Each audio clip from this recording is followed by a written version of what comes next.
সিলেটের মালনীছড়া চা বাগান থেকেই উপমহাদেশের চা চাষের গোড়াপত্তন।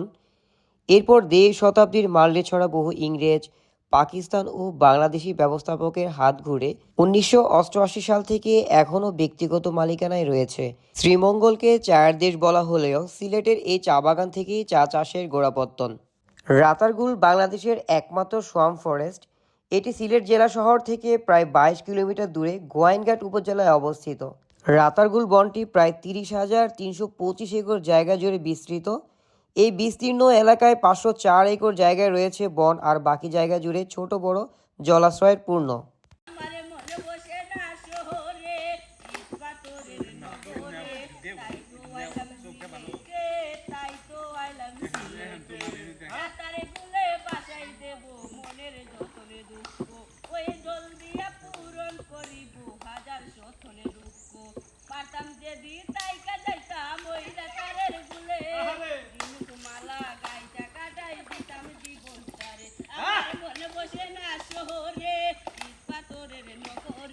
তাই তো আইলাম সিলেটে, তাই তো আইলাম সিলেটে, মনে বসে না শহরে, ইট পাথরের নগরে, তাই তো আইলাম সিলেটে, তাই তো আইলাম সিলেটে।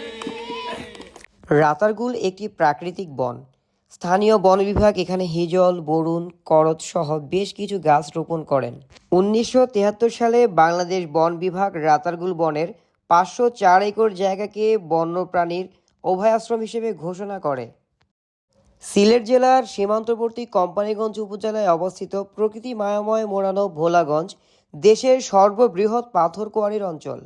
ভোলাগঞ্জ সীমান্তে প্রাকৃতিক দেয়াল হয়ে দাঁড়িয়ে আছে ভারতের মেঘালয় রাজ্যের উঁচু উঁচু পাহাড়। সেই পাহাড় থেকে নেমে আসা ঝর্ণাধারা একদিকে ধলাই নদের পানির যোগানদাতা, অন্যদিকে এই পানির প্রবাহ ভোলাগঞ্জের রূপের উৎস। সবুজ পাহাড়, মেঘের হাতছানি আর বর্ষার পাহাড়ের ঢলের সাথে নেমে আসা সাদা পাথর ধলাই নদের বুকে মিলেমিশে ভোলাগঞ্জের সৌন্দর্য বাড়িয়ে দিয়েছে বহুগুণ। ভোলাগঞ্জ আবার সবচেয়ে ভালো সময় হচ্ছে বর্ষাকাল ও তার পরবর্তী কিছু মাস, অর্থাৎ জুন থেকে ডিসেম্বর মাসের যে কোনো সময় ঘুরে আসতে পারেন ভোলাগঞ্জ থেকে। অন্য সময় গেলে পাথরময় সৌন্দর্য দেখতে পেলেও নদীতে পানি প্রবাহ তুলনামূলক কম পরিমাণে থাকে। সিলেট সফর শেষ করে চলে যাচ্ছি সুনামগঞ্জের টাঙ্গুয়া হাওরের উদ্দেশ্যে। কথা হবে অন্য কোনো ভিডিওতে। সেই পর্যন্ত সবাই ভালো থাকবেন। বেশি বেশি লাইক, কমেন্ট, শেয়ার করে আমাকে উৎসাহ দিবেন এবং এতক্ষণ আমার বকবক শোনার জন্য সবাইকে অসংখ্য ধন্যবাদ।